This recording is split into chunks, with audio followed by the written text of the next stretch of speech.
Every child knew about the Sky Ripper. The Transcendent Emperor had buried its pieces deep.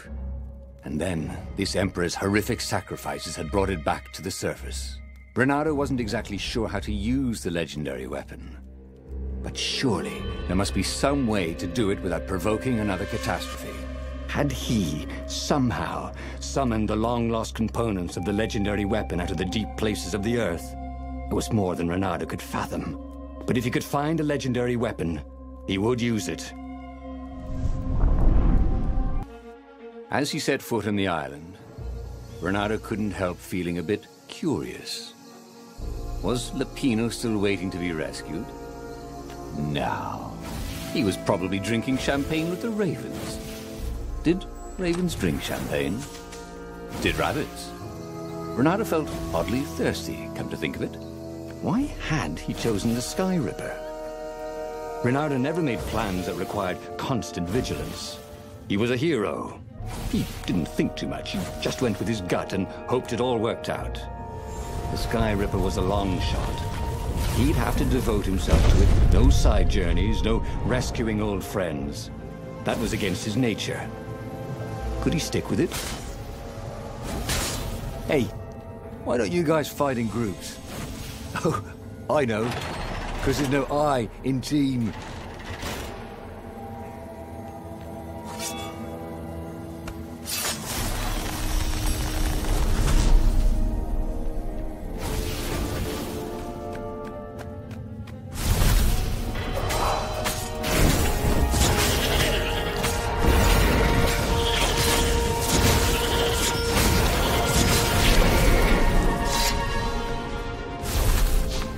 That had been his mistake before, not trusting Zenobia's feelings for him. But how could he have known, after all these years of silence?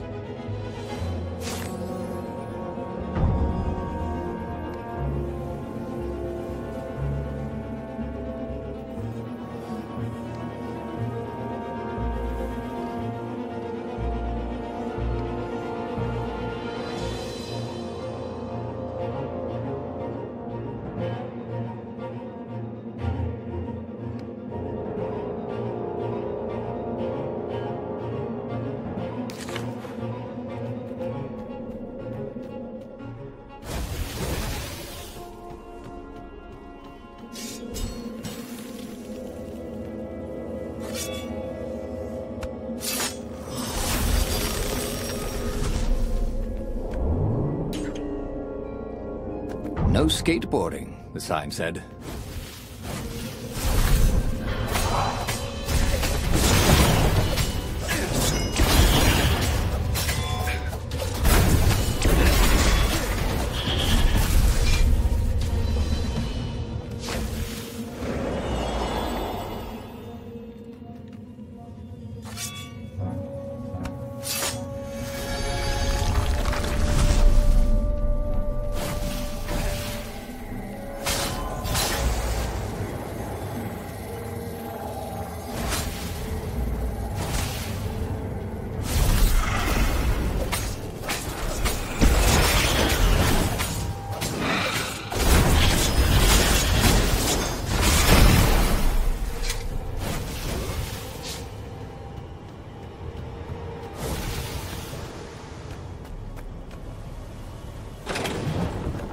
As for the gate, well, he could take her or leave her.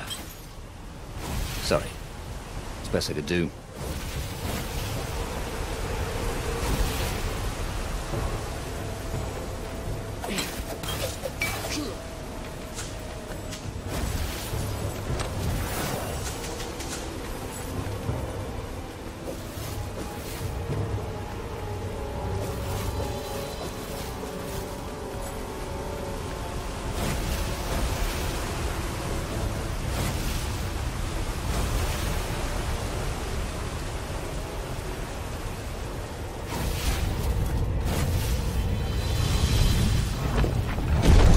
There it was.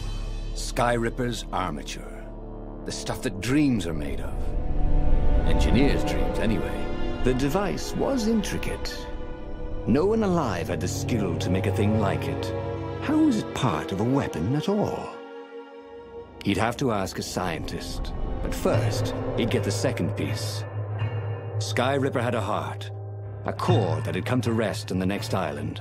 Well, there was another island he could reach. Zenobia had just invaded it with her father's Raven battalions. She must be encamped there still. But fighting Zenobia now, that made no sense at all. He'd already sacrificed one friend to get this armature, was it? He didn't need to hurry to face her. She would find him. Reynardo asked himself why he changed course to confront Zenobia. He'd no idea. Sometimes he would just do things, and he could never figure out why he'd done them. Usually, they worked out. After all, he was a hero. The truth is, though, he wanted to see her, wasn't it? It had been a dozen years since Swordfu School. He'd followed every rumor about her, every scrap of news. Not that he still loved her. After all, she was his enemy. No, it was solely because, know your enemy. All right, maybe he should stop pretending. He knew exactly how she felt about it. But their love affair always ended with a tragic death. Unless, maybe he could find a way to dodge tragedy. Maybe he could. Indeed.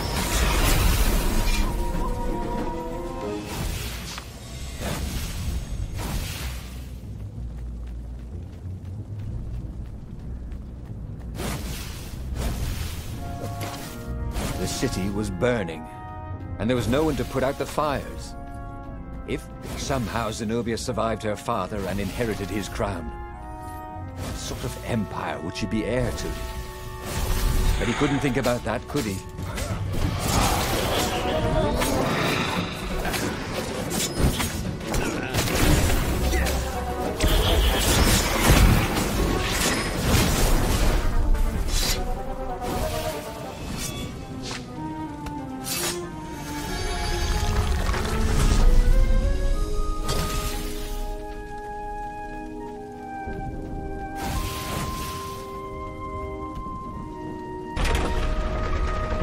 Do worse with Zenobia than he'd done with the core, could he?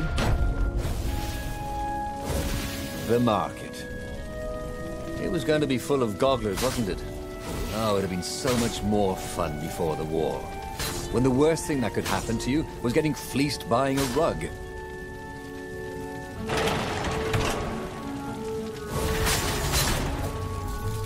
Reynardo wasn't entirely sure how he was going to capture Zenobia. She'd be expecting him. And he didn't have Lapino to cook up a clever plan. Why was it again that he hadn't got the core? Maybe because the results tended to be disastrous. These streets were familiar. His Swordfu School was closed now, but he had been down that street 1,000 times. He knew that pub. He knew that alley. He knew the alley behind it much too well. No wonder Zenobia had chosen to invade this island herself.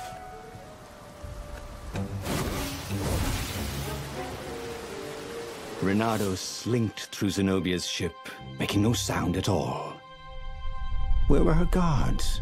Finally, he reached her bedroom. She was curled up on her bed. Oh, he'd forgotten how beautiful she was. How sleek. How soft. He tapped her on the shoulder with his sword. She vanished. And he suddenly noticed he couldn't move except his mouth. In fact, soon he couldn't keep his mouth shut. He told Zenobia everything. Sky Ripper, the Iblistone, even where the secret rebel base was, until he was hoarse.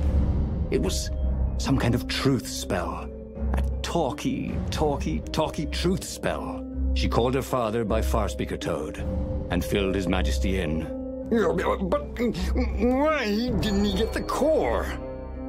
Croaked the Farspeaker in something like His Majesty's croak. Because I missed you, darling. Reynardo grinned. He doesn't even know why, frowned Zenobia. That makes no sense. It's a trap, shouted the Emperor. I'll meet you at the outpost, and I'll bring my interrogators. If Reynardo came face to face with the Emperor, maybe he could assassinate him. But maybe it would be smarter and safer to turn Zenobia against her father. You're lying, she said. Somehow you're lying. The spell hadn't worn off yet. He had to tell the truth. The trick was in making sure she wouldn't believe it. The core is perfectly safe, he said. And he tried his hardest to sound sincere. So is the Iblistone. In fact, I was trying to get them myself. Fine then, interrogators it is, she said angrily.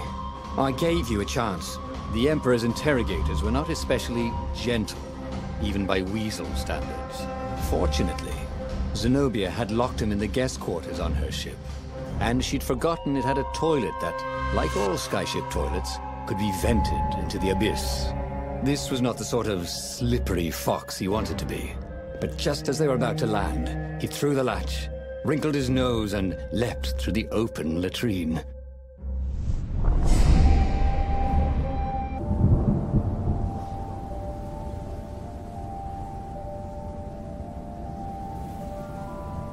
It was a short, safe landing. At least this part of the Nexus hadn't changed too much. Zenobia had been taking him to the Imperial outpost. She'd never expect him to go there by himself. Well, maybe she would. You never knew with her.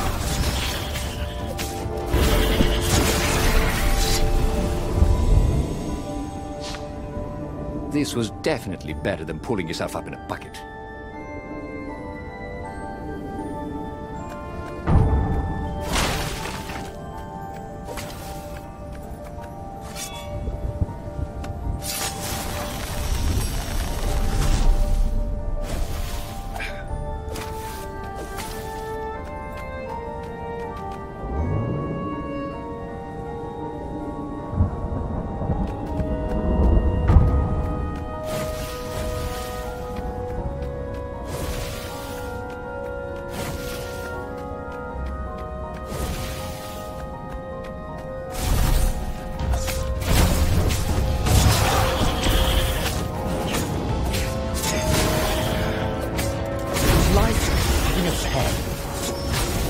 Like having a goblet for her head.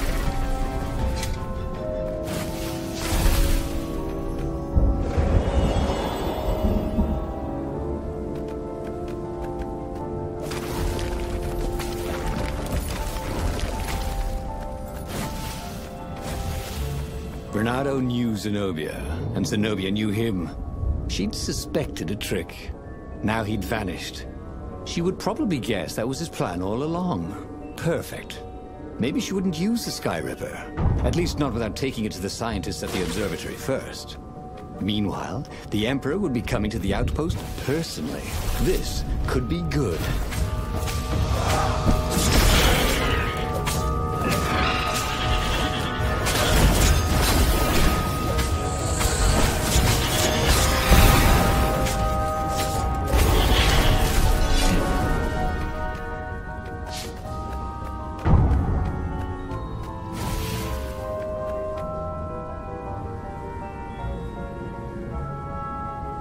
Reynardo was face to face with the Emperor's bodyguard. They looked very tough, but the Emperor held them back. Oh, where's my daughter? And how would I know that? Reynardo grinned at him. She lured me here so that you could kill me, didn't she? Ah, don't be ridiculous, said Reynardo, trying his best to sound convincing. She loves you. Oh, I knew it. The rabbit told me I couldn't trust her. The Emperor hopped out the door. His phalanx of bodyguards retreated carefully. Reynardo heard someone call, "Arrest her!" as they left. Well, that's a job well done, thought Reynardo. Now the fleet will be in all sorts of disarray. But maybe he could find her in the mountains. She always used to go to the mountains to hide from the world. Maybe he could even turn her against her father. Or maybe he could reap the benefits of the chaos he had sown. It was time to report to the Rebel Council, and then launch the attack on a divided and very confused Imperial fleet.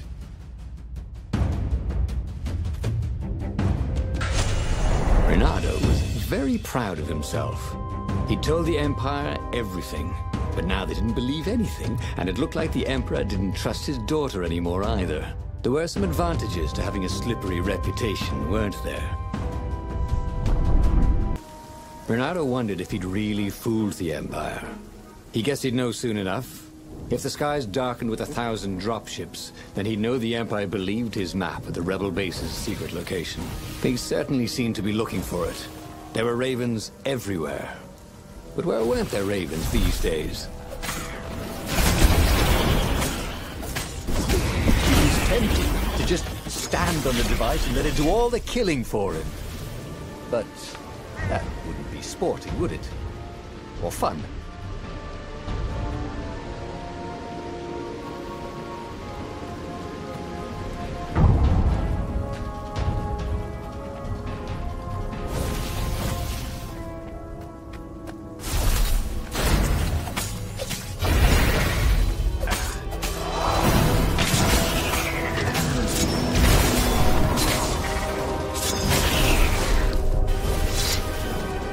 Maybe the Emperor would attack Zenobia.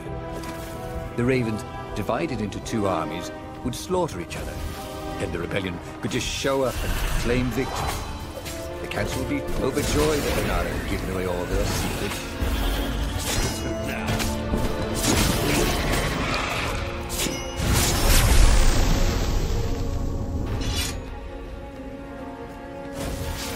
See?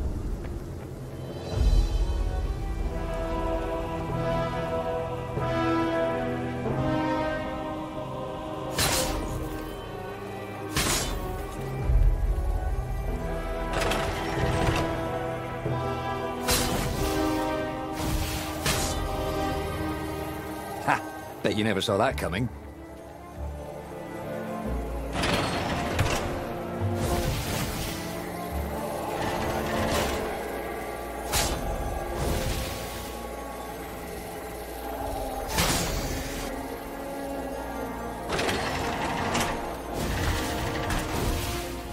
The long stairs. So he was close to the rebel base. It was on fire. So far, so good.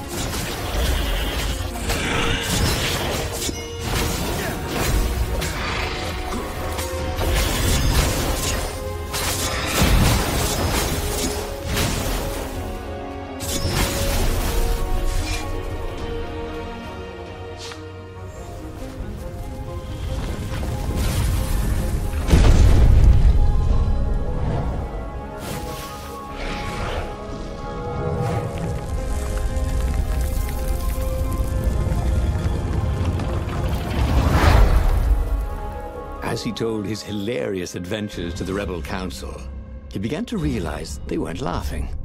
Just staring at him with those big bug eyes. Zenobia let you escape? Asked the speaker. How do we know you're not a double agent? Then I wouldn't tell you about her at all. Maybe you're trying to sound like an idiot, so we don't realize how clever you are. Croaked the speaker. No, I promise you, I really am that much of an idiot. Reynardo was about to say when a half-dozen Imperial ships began to bomb the base. He's betrayed us! Croaked the toads, and Reynardo decided it would be good to be somewhere else. He boarded the Farfarer and got out of there. The wind ruffled Reynardo's fur the wrong way. So, the rebels thought he was lying too? Because a half-dozen lousy dropships had probably just tripped over the rebel base? Okay, technically, he had betrayed its location, but not willingly. And he'd made up for it, hadn't he? Then, something exploded. A cannon shot. The Farfarer plunged out of the clouds. The rebels had hit his ship. As the Farfarer plummeted towards the abyss, he launched himself into the sails of an Imperial ship.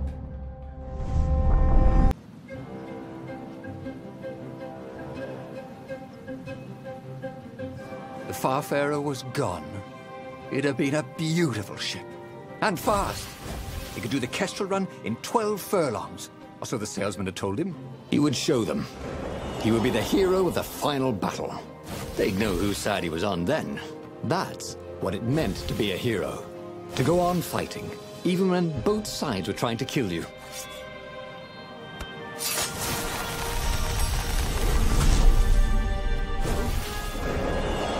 There it was again. The back door to the portal that went to the center of the fleet.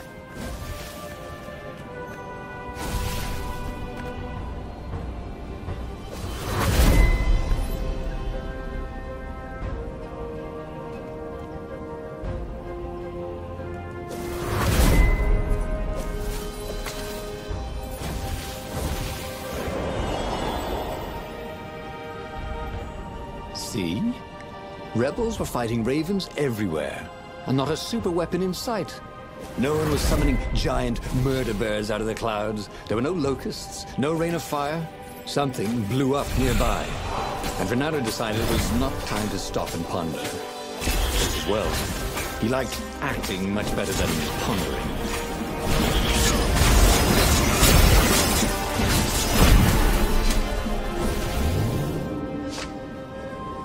This would be the perfect place for a tic-tac-toe door.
Finally, Reynardo reached the Emperor's ship, and there he saw a strange sight. Zenobia being led in shackles by Lapino with a squad of ravens. What? Lapino was working with the ravens?